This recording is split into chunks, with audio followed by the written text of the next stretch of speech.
Hey, this is Kyle. Welcome to No Signal.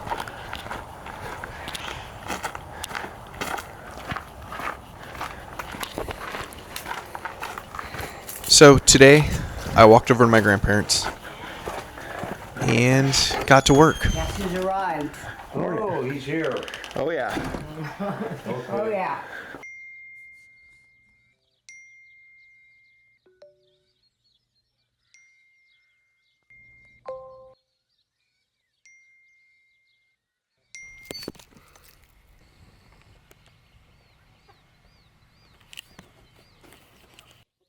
This is a schedule. One of the things that always happens when I'm over here is But good shear the time today. before the work. Okay. If you've And, watched this show we before, gotta go move some sheep you've heard me around say, and bring those if in. I worked in a vacuum, And, I'd go a lot quicker. What I've done is A big part resharpened of the pre-work is just blades. I catching got up, 4 chatting, of those. I got and getting enough the to schedule do for the day. sheep. Perfect. But what I did was I took What should take 5 minutes I cleaned it all can take a off. lot In other longer words, some anyway. days. But now we're going to move some sheep. So the main flock got sheared earlier in the year. The 19 ewes, the 2 rams, they were sheared quite a while ago. Today we are shearing, or the sheep that were born in November. We're sorting for the rest that are market lambs, the ones that we're going to sell, the ones we're going to keep. Oh, that's my stuff. Where did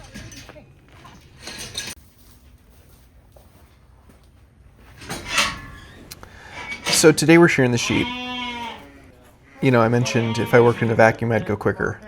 Well, if you look in the far corner, there's something called a blocking table. This morning, my grandma said she wants to shear some sheep. At least 2 sheep she wants to shear. And the way that she can do that still is using a blocking table. So, side note, blocking tables are used for sheep showing. So when you have a sheep that you're getting ready for the fair or for a show, you put it on a blocking table so that you can fit it, make sure that the sheep looks really nice for the show. Typically how you shear sheep is you shear them on the ground. But when you're 83 years old and this is your one chance to get your hands on the sheep and see how they're growing out and feeling and deciding who you want to keep, you don't let that opportunity go away. You take it, and instead of letting your grandson, who's stronger and more capable at his age, you take the opportunity.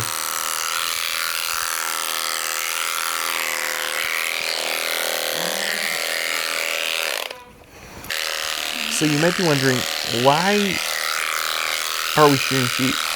Why are we giving them a haircut? It's not really just as simple as making them look good.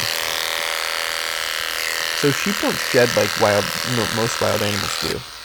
There's some breeds that will, but sheep don't shed for the most part. Are they better or the same? I mean, they're better than last time I used them. Were they? Okay, so it's the blade that's sharpening. It might be, or maybe because you got new grit. Okay, good, because that's interesting. That's what I needed to know. Yeah. Keep things running. That's right.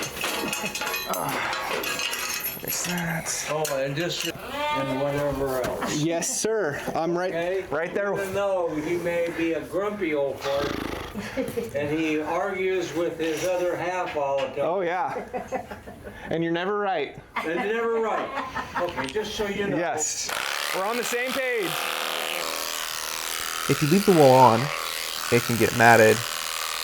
It can collect stickers and burrs. But another thing too is it collects heat. Wool is a really good insulator. It's actually a really good material to keep things cool, hot.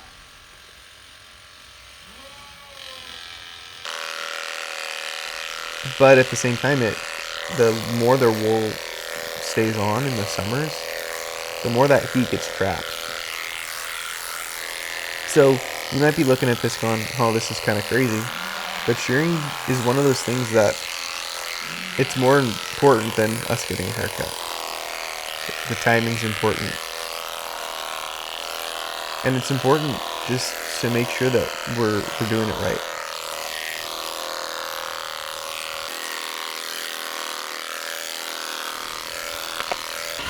So, back to my grandma wanting to shear. If you've listened to the episode about my great-grandpa Ernie, you know, that was my grandma's dad. And every time I'm out in the barn working with these sheep, she brings up a story about him or my great-grandma. And so she's been out with these animals for a really long time, since the 50s.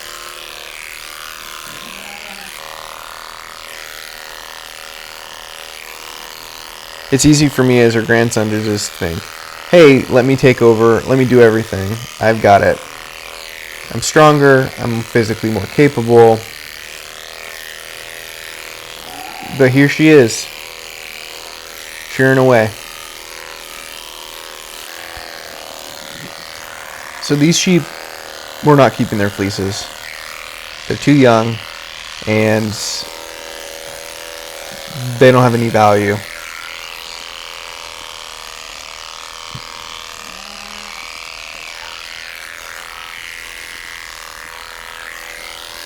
The biggest part of the day is just to help them stay cool, and then also to sort them to see which ones we're going to be keeping and selling and eating.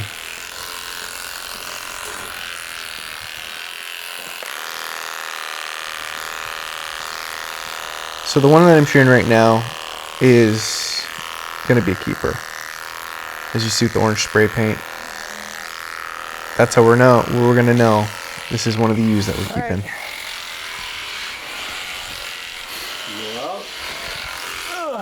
Pick it up. So fun fact, not really fun, I have a hernia, and if you see me sitting on the sheep, or it looks like I'm sitting on them, the reason why is because the way that I normally shear, you'll see a little bit later I do it, between my legs standing up more. It is difficult if you have a hernia, and so I'm still working and I'm still getting everything done, but I'm just making sure I don't make my problem worse. And yes, the doctor says I'm cleared to do physical activity, work outside, exercise, which is great, but still I don't want to have to get to a point where I need surgery in the very near future. So I've been shearing sheep for a long time. I got my first lamb when I was in 3rd grade, and ever since I've been shearing sheep. And so sheep shears aren't just oversized hair clippers. Throw her to you to finish up the highlight. Yeah. The parts I can't get under the... Yeah. You know, people say, oh, it's a haircut for sheep. Yep. Hair is very different texture I got than wool. Wool is made of lanolin, which is very oily, and you need really specific cutters to cut them. So we have the motor, which is inside this handheld device with a handpiece, and there's a comb and a cutter. Ooh.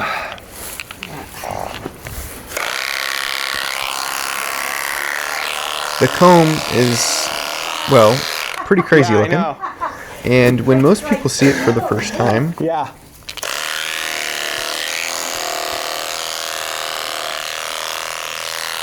they think, oh my gosh, you're going to stab the sheep. So there's an image for you there on screen. Sitting on top of the comb is the cutter. It's a smaller top blade. This moves side to side, similar to what your clippers have, and it goes really fast. It shears the wool from edge to edge.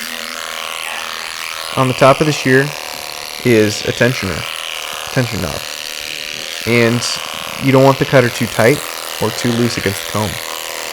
Too tight, it gets too hot. wears down the blades faster, and it just makes everything worse. So as you're watching, if you see me twisting the tension knob, that's what I'm trying to do. I'm trying to get it so it's the right tension.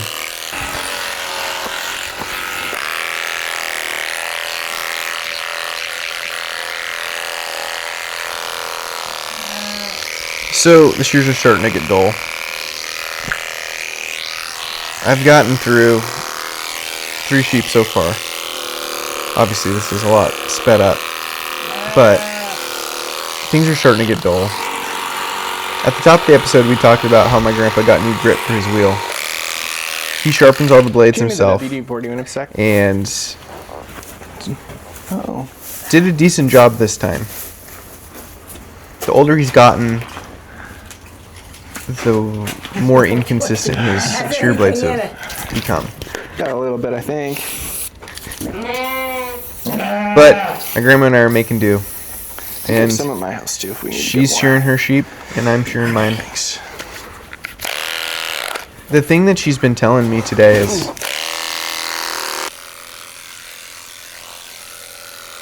she's tired. This is a lot of work. I'm on my 3rd sheep, and she's still working on her first one. Which makes sense. But this gives her the chance to be connected with the thing that she loves doing. To be with these animals. To be outside working.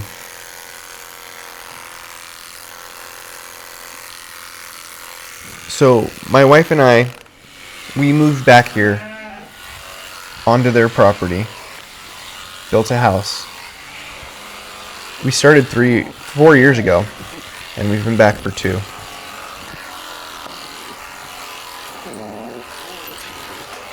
And the reason I'm here is not just so I can shear their sheep as quickly as possible.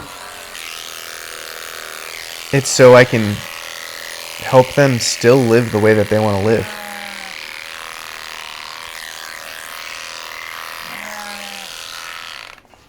Would it be easier for them to put the shears up and go to a retirement home? These two are brother Sure. and sister. Oh yeah? Physically, it'd be easier. You that's over there that But you know, just because something's the easy thing to do doesn't mean it's the right thing to do.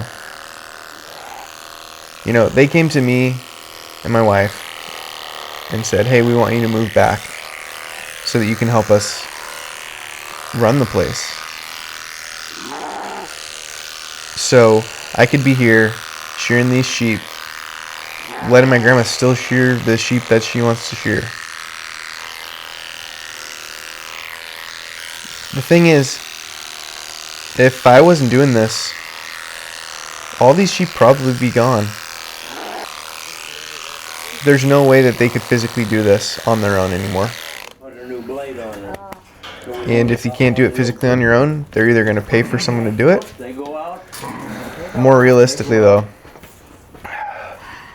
they would have sold them all. In fact, 2 years ago, that's what they were talking about doing.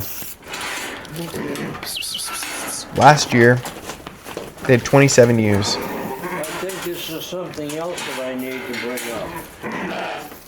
This old guy who doesn't know how to let go, who can still do it all, he needs someone there who just steps up and says, I'm okay. Yeah. And doesn't. They're down to "Mad at 17. this kid, I know you can't do it. You think you can do it. They've but got I a couple can they're do it keeping back, so faster." they'll be at Well, it doesn't matter 19. if you can do it. But You still. can do it. Yeah, but it'll take me a day or two. I'm sitting here So, understand. shearing sheep. Yes. Shearing sheep with my grandparents. Something that most people don't do on a daily basis. They sure aren't shearing sheep, and they're not spending as much time with their grandparents as I do.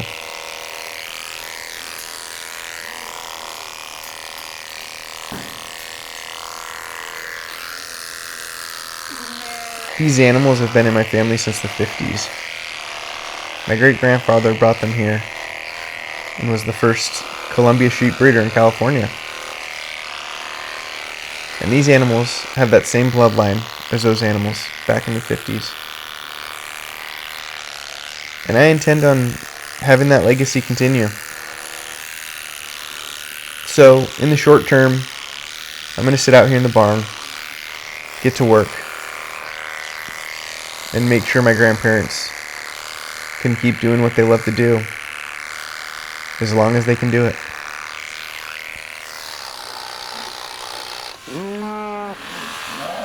Hey.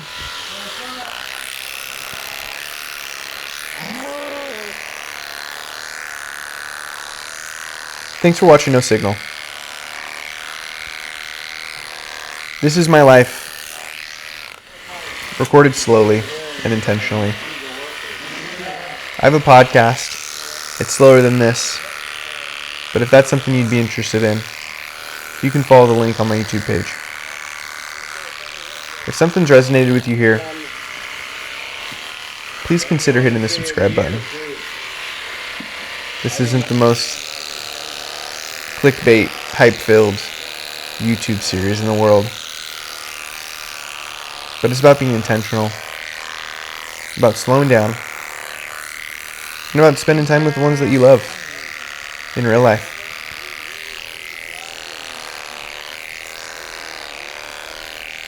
This is No Signal. Life happens when you put the phone down.